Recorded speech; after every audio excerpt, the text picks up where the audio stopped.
김기식 감독원장의 외유 의혹이 그 정치권의 뜨거운 감자로 좀 떠올랐는데요. 여당에서는 이 논란 어떻게 좀 바라보고 있을까요? 더불어민주당의 그 서울시장 예비 후보인 우상호 전 원내대표 전화로 연결해서 이야기 나눠보겠습니다. 안녕하십니까? 네네, 안녕하세요. 네, 야당이 결국 이제 그 고발까지 해서 문제가 검찰로 넘어가게 됐습니다. 어떻게 네. 보셨습니까? 글쎄요, 저는 좀 지나치게 너무 정략적인 접근이라고 보는데요. 네. 왜냐하면은 이제 국회의원들의 해외 출장권에서 가령 산하기관 비용으로 해외 출장 간 사례들이 꽤 여러 가지가 있습니다. 네. 그리고 우리가 어쨌든 뭐 산하기관이 비용도 국민 세금이고요. 또 국회에서 해외 출장 가는 것도 국민 세금입니다. 그래서 네. 어느 기관의 권유로 갔냐가 중요한 게 아니라 그 해외 출장이 정말 공적인 목적으로 이루어진 어떤 일정이었느냐, 아니면 공무를 핑계로 놀러 갔냐.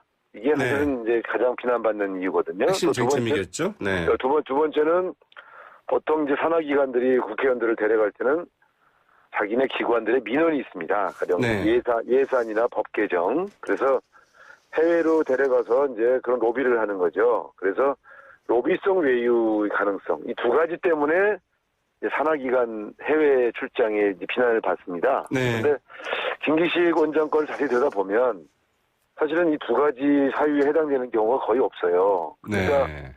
그냥 산하기관 비용으로 해외 출장 갔다 이렇게 막 비난을 하지만 자세히 보면 공적인 업무로 상당히 여러 가지 그 일정이 짜여져 있었고요. 네. 또 그 해외 데려갔던 기관들의 민원들을 오히려 불이익을 줬거든요, 들어와서. 네. 그러니까, 그러면 이건 로비도 아니고, 또 관광도 아니면, 이런 경우를 가지고서 이게 좀 이 양반을 비난할 수 있나. 네. 그러니까 이런 이제 판단이 드는 것이죠. 근데 이제 야당에서는 이제 특히 이제 그 유럽 여행, 네. 대외경제정책연구원의 이제 유럽 여행이나 이 부분을 좀 문제를 삼고 있는 것 같은데 아무튼 그 부분은 그렇다 치고요. 네. 이 야당에서 이제 뇌물죄 등으로 그 고발을 했어요. 그래서 네. 아무래도 그 전직 대통령들의 그 재판이나 이 기소 이런 것들을 보면서 그 뇌물죄 적용 혐의를 이제 염두에 두고 이렇게 뭐 고소를 한 게 아닌가 이런 생각도 좀 드는데요. 그러니까 이제 너무 웃긴 게 그 산하기관들에게 오히려 돌아와서 불이익을 줬거든요. 가령 예산을 대폭 삭감했다거나 또 그 여러 가지 불이익을 많이 줬어요. 그 해외에서 잘못 운영되는 사례를 점검해서 네. 오히려 불이익을 줬는데 무슨 뇌물입니까? 만약에 네. 뇌물이란 거는 이제 그 외유의 대가로 혜택을 줬어야죠. 그래서 네. 그 예를 들면 예산을 더 늘려줬다거나 뭐. 근데 이 보면 오히려 불이익을 줬는데 뇌물이라고 그러면은 저는 그게 이해가 안 알겠습니다. 가는 그렇다고 거죠. 한다면 네. 여당 입장에서 볼 때 지금 야당에서는 국정조사를 하자 이런 이야기를 하고 있지 않습니까? 뭐 국정조사 해보는 건 어떨까요? 아니 이게 이런 정치 공세죠. 만약에 네. 이거를 가지고 이제 국정조사를 해야 된다 그러면 네. 가령 자유한국당, 바른미래당 소속 국회의원들도 상당수 이렇게 비슷한 여행을 갔다 온 분들이 꽤 되거든요. 네. 우리가 같이 갔다 왔으니까 다 알지 않습니까? 그러니까 사실은 국회에서 국회의원들은 다 웃고 있어요. 왜냐하면 아니 진해당에도 저렇게 갔다 온 사람들이 누구누구 다 아는데 네. 김기식 원장만 문제를 삼으니까 너무 정략적으로 보이는 거죠. 그러나 이제 일부 언론의 보도에 따르면 물론 이건 좀 확인을 해봐야겠습니다만은 네. 이 더불어민주당 내에서도 뭐 굉장히 좀 드문 사례다 이런 사례는 이거 뭐 전체 국회의원들이 다 그렇다라고 얘기하는 것은 좀 무리가 있지 않느냐 이런 이야기가 나오고 있다는 이제 언론 보도도 있어요. 아니 전체 국회의원은 아니죠. 네. 그러나 제가 볼 때는 17, 18, 19대 쪽 그때까지 보면은 전체 국회의원들이 한 3분의 1은 이렇게 갔다 왔어요. 아, 3분의 1은 이렇게 갔다 왔다? 그럼요. 그러니까 제가 삼선 의원인데요. 네. 그래서 제가 볼 때는 지금 이제 이 문제를 삼는 것에 대해서 이제 본인은 국민 눈높이에 맞지 않았다. 네. 특히 시민단체 출신으로서 겸허하게 반성한다 이렇게 사과했지 않습니까? 네. 그러나 저는 각 당의 대표들이 자기 당 내부 국회의원들 이름이 이제 곧 나올 텐데 네. 저렇게 과잉 대응하는 거는 결국 자기 발 찍기라고 생각해요. 네. 네. 제 발등 찍기다 이렇게 보시는군요. 아니 저도 지금 그 국회의원들 거기 갔다 오신 분들 다 알거든요. 아, 그래서 그래요?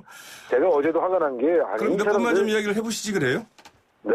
몇 분 이야기 하시면 안 되겠습니까? 사례를? 유사한 사례를. 아유 제가 서울시장 경선 나와가지고 아, 그런가요? 너무 정쟁에 끼지 않기 위해서 그런데 네. 알면서 저렇게들 하시는 거는 네, 이제 알겠습니다. 한번 해보는 건 몰라도 막 고발하고 뇌물죄 이건 좀 심한 것 같아요. 네. 그런데 이제 저희가 어제 그 바른미래당의 그 김관영 의원과 인터뷰를 했거든요. 그랬더니 네. 이제 그 김관영 의원께서 하시는 말은 너무 좀 여론이 안 좋다. 그래서 결국은 이제 그만둘 수밖에 없을 것이다. 이렇게 여론의 동향을 좀 파악하고 있어요. 그분도 그렇게 말하면서 좀 찔렸을 텐데. 아, 그래요? 아, 그렇습니까? 이제 여론 얘기 하시는데 네. 이제 제가 볼 때는 아마 사퇴할 일은 없을 겁니다. 이게 이제 객관적으로 네. 명백히 불법 행위가 있었다거나 또 누가 봐도 뭐 명백히 관광만 하고 왔다거나, 네. 뭐 또 그 산하기관에 로비를 받아줬다거나 이런 사안이 아닌데 네. 사퇴하기는 좀 어렵죠. 알겠습니다. 그러면 이제 뭐 법적이나 이런 논란을 떠나서 이 바른미래당의 그 하태경 최고위원이 이런 이야기를 했습니다. 이 386 운동권 출신들이 도덕성으로 먹고 사는데 그걸 허무는 사건이 발생했다. 이 우상호 의원도 이제 대표적인 그 386 세대 주자 아니겠습니까? 네. 어떻게 이야기 들으셨습니까? 아니, 그러니까 저는 이제 이 공격과 비판이 이제 항상 그 비슷한 궤를 형성하는데요. 네.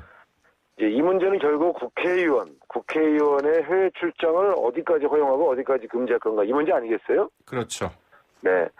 자, 그러면 사실은 제가 말씀드린 대로 17, 18, 19대 때 국회의원 중에 3분의 1 이상이 이런 방식의 외유를 했단 말이에요. 네. 그러면 이 문제 제기가 정당하려면 앞으로 국회에서 산하기관 해외 출장 혹은 여러 가지 그 해외 출장의 여러 가지 방법들에 대해서 자, 이렇게 개선하자. 이렇게 얘기하면 저는 오히려 네. 저 말은 일리가 있다 생각할 텐데 특정 세력을 찍어내려고 공격하는 것은 저는 옳지 않다고 생각합니다. 뭐 이런 사건을 통해서 앞으로는 더욱더 좀 조심하지 않겠습니까?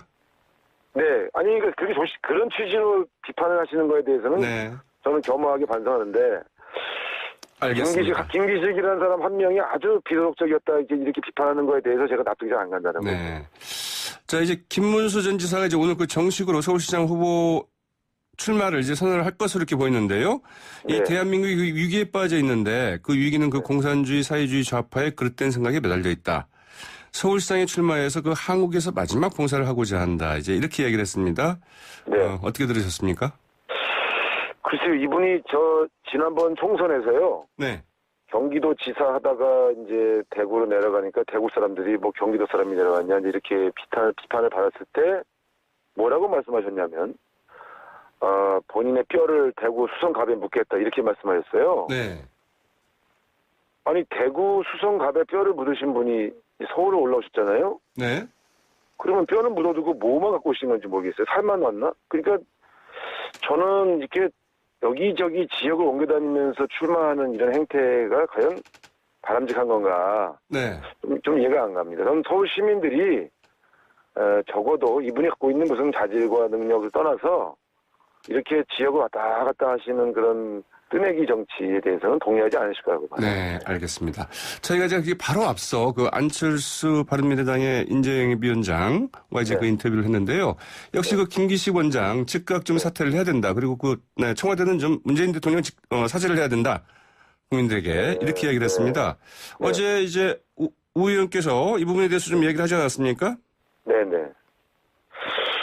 그 안철수 후보가 이제 서울시장 나왔으면 서울시 정책에 대해서 주로 논의하고 국민들의 지지를 호소하셔야지 김기식 원장 건으로 발언한 것은 적절하지가 않아 보이고요. 특히 네. 무엇보다도 본인도 그 부인 김미경 여사랑 카이스트 비용으로 미국 출장 가신 적이 5번 있거든요. 가서 네.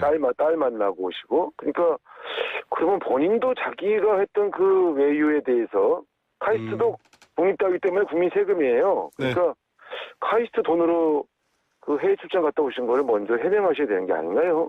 네. 자기는 그렇게 갔다 왔으면서 김기식 의원을 구속해야 된다 이런 주장할 때 제가 어이가 없어서 본인은 이제 그 공적 그 카이스트에 당연히 관련된 이런 일로 갔다 왔다고 얘기를 하지 않겠습니까? 딸 만나고 왔다니까 가지고. 네, 그렇습니까? 네, 그러니까 지난번 대선 때 이 문제를 제기했는데 한 번도 해명하신 적이 없어요. 네. 그래서 제가 이런 걸 다른 분이 말씀하시면 모르겠는데 본인도 이런 의혹을 대상이면서 김기식 원장을 공격한 거에 대해서 저는 어제 사실 잘 이해가 안 가더라고요. 네, 알겠습니다. 그 짧게 한마디만 여쭙겠습니다. 자, 네. 네, 더불어민주당 이제 그 서울시장 후보 경선이 있는데요. 자, 결선 투표까지 갈 거라고 보십니까? 네, 우리 박원순 시장님이 뭐 여러 가지 일을 잘하셨지만 이제 3선 도전하는 것은 좀 무리한 여론이 많아서요. 네. 1차 경선에서 50%를 넘기긴 좀 어려우실 것 같아요. 그래서 네. 결선 투표까지는 이제 반드시 갈 것이다 이렇게 예측하고 있습니다. 네. 그럼 본인이 이제 그 결선 투표에 갈 수 있으라고 보십니까? 결선 투표 가기 위해 노력하고 있습니다. 알겠습니다. 여기까지 듣겠습니다. 고맙습니다. 네, 감사합니다. 네. 지금까지 더불어민주당의 우상호 전 원내대표였습니다.